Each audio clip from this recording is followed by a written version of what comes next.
Yağlar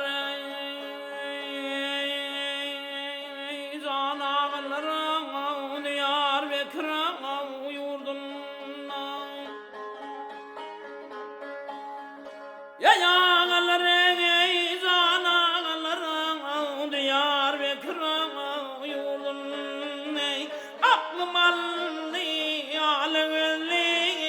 bir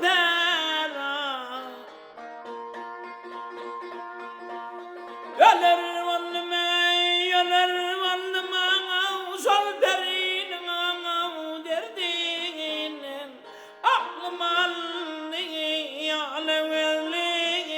bir pera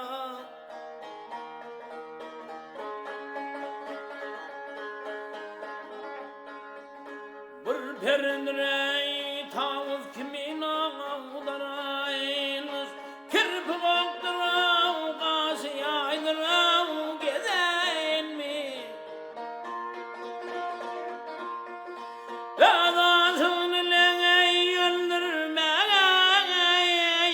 dedenmiş aklım allı alevli bir pera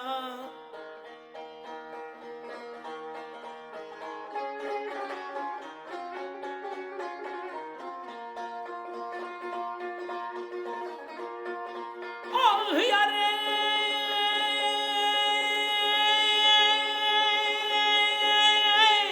dedenin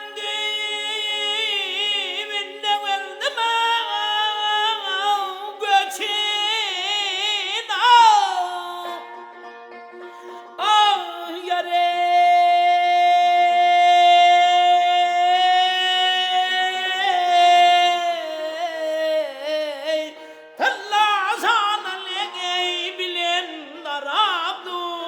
Sasina Men kime aydayın kondumun zozini aklım allı alevli bir pera